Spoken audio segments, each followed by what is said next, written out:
Okay, so we're going to be looking at Pascal's principle. And for Pascal's principle, this is the science that underlies hydraulics. So hydraulics, when you see a digger like this, you'll see these tubes winding their way along. What do those have in them? Well, usually they have some oil in them, hydraulic fluid. But it's not because they need to oil the thing. It's because that carries pressure to the jaws here of this digger. Okay, so anyway, so these tubes are very important. If you cut the tubes, it won't work anymore. And it's the same thing. This is what is in your brakes. If your brake fluid is low or your brake line is damaged, then you will start to feel that fluid squish out. I've had this happen. And your brakes don't work very well anymore. And you need to immediately get that repaired, because if there's no fluid, then there are no hydraulic forces, and therefore you will have no brakes. Okay, so Pascal's principle is actually pretty important to us. It sounds a bit boring, though. It says a change in pressure at any point in an enclosed fluid is transmitted undiminished to all points in the fluid. All right?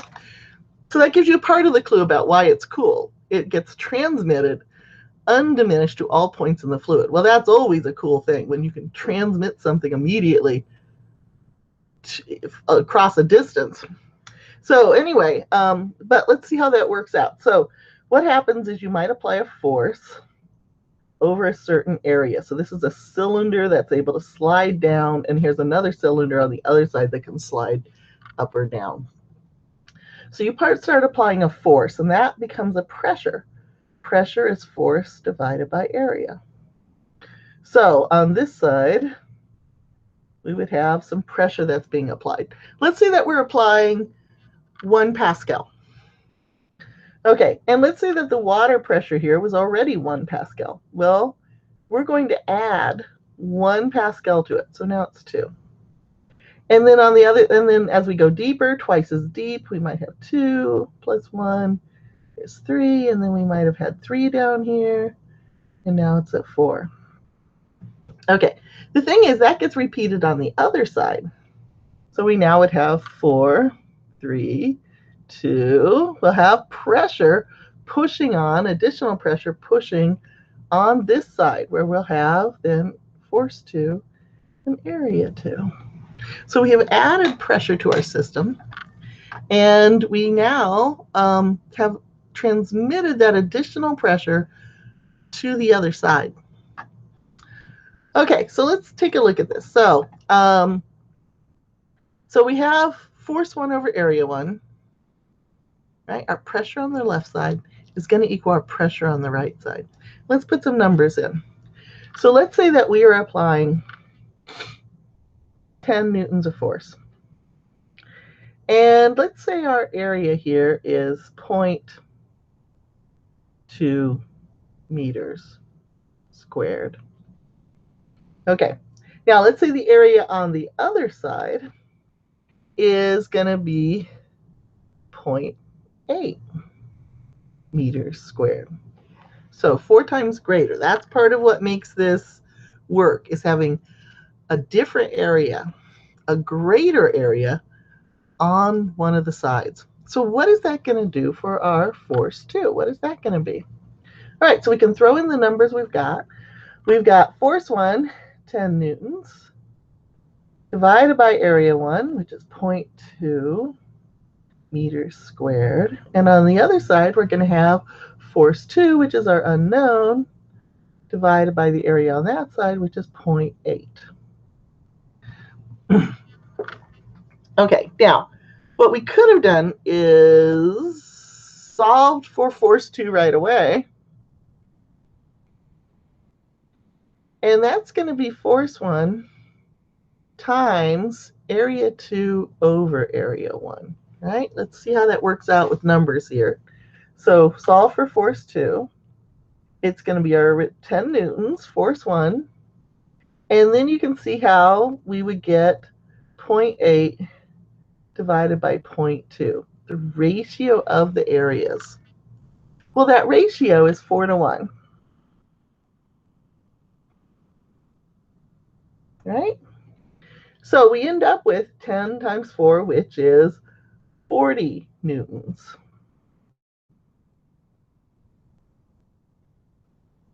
So our force 2 is 40 newtons.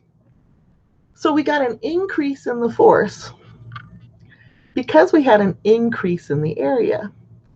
The ratio of the areas was 4 to 1, so the ratio of the forces is 4 to 1.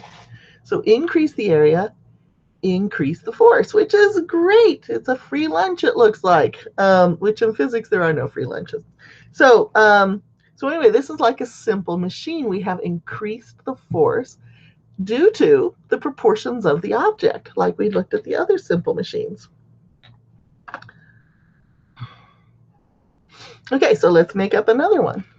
All right. So on this one, what we're going to do is we're going to do this with a weight. Okay. So that's area 1. This is going to be cylinder 2. They're connected.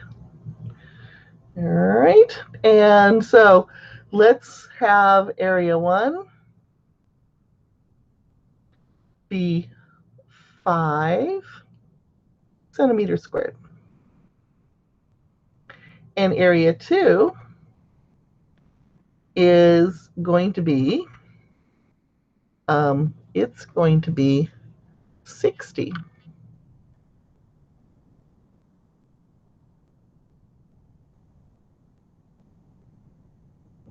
Okay, much larger, right? So you can already probably see what's going to happen here. Let's look at our ratios. So we want to look at the idea that if we're looking for F2, that's going to be F1 times the ratios of the areas. And so A2 over A1 is going to be 60 over 5, which is going to give us 12 to 1, right? So we're going to have a 12 to 1 increase in this. Okay, all right. So we already know that. So like simple machines, you're just going to get more force out. And so how are we going to apply the force? Well, we could apply it with a weight, right? So we could load this up with some weights. So let's say we load it up with 4 kilograms.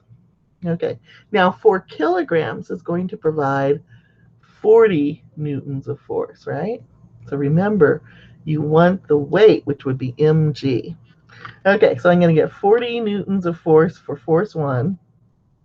And then that means 40 newtons times 12 to 1. I'm going to end up with 480 newtons of force for F2. So we get this much greater force on this side, right? So yeah, so 480 newtons coming out. Now, in the simple machines area, the idea was that energy has to be conserved. Work has to be conserved to make this still realistic. Can you do that here? Yeah, let me show you what's happening. Let's say water is the fluid that's in here. Okay. The thing is that, let's say you compress this by 1 centimeter. No, let's say we compress this by 10 centimeters. Okay, 10 centimeters times 5 centimeters squared means that the volume of fluid that gets displaced is going to be 50 centimeters cubed of fluid. Okay, now on the other side, the thing is that that fluid is going to get squished over to the other side, and it's pushing upwards on the other side. The thing is that this is a much bigger cylinder on the other side. To make it 50 centimeters cubed, then the layer is much thinner, right? Because the water is spread out over a larger area. And in fact, we could say, okay, well, it's going to be 50 centimeters cubed is how much I need altogether. So I'm going to divide by the 60, and I should get 0.83. So this height that it gets raised up is only going to be 0.83 centimeters upwards. So there's the trade-off. Remember, work is force times distance. I've got to have the work on one side equal the work on the other side. The water that was shifted on this side went down 10 centimeters. So my force times the distance on the other side must be force times distance also. So my force went up by 12, but my distance went down by 12. Okay, so my force became 480, but my distance only became 0.83. So yeah, so on this side, force was 40 newtons. The distance was 1 centimeter. On the other side, my force was 480, but my distance was only 0.83, 1/12 as much. Okay, so forces went up, but distance went down. Work and energy are conserved. Okay, so there's no free lunch in physics. You got more force, but it didn't move as far. Okay, so anyway, so 50 times as much area, you should be able to move 50 times as much mass with that, but it will not go as far. Okay, it will only go up 1/50th as far. And what's wrong with this picture? Well, let's say that this is just a 10 kilogram weight. Why can't that guy push it up? He's a big, strong guy. 10 kilograms should be no problem. But if this is a 1 to 50 scale, then 10 kilograms over here is like 100 newtons. If it gets multiplied by 50, then that's going to be 5,000 newtons of force. This guy, even if he's 100 newtons, so if he stands on it, okay, then all he's providing is like 100, 100 kilograms. So that'd be 1,000 newtons. So if he's 100 kilograms, then that would be 1,000 newtons. So even if he stood on there and danced on it, he still wouldn't be enough to push it down. He would need 5,000 newtons of force. So yeah, so this machine, don't try to use it backwards, right? It works great one way. It magnifies the force, but the other direction, it reduces how much force you have. Anyway, so hydraulics gets used in all manner of things, lots of stuff. But there's a trade-off between the force and the distance, so energy is conserved. We use it in, if you ever get to hear your car go up on a lift, and if you're in the shop and you hear it go, that's the air compressor. That's providing the air pressure. That pressure pushes on a reservoir of oil, and that oil pushes the piston up for your car. Okay, so they use air compression in that case.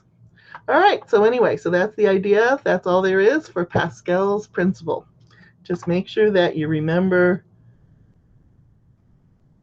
this formula idea. Okay, that's the end of chapter 13.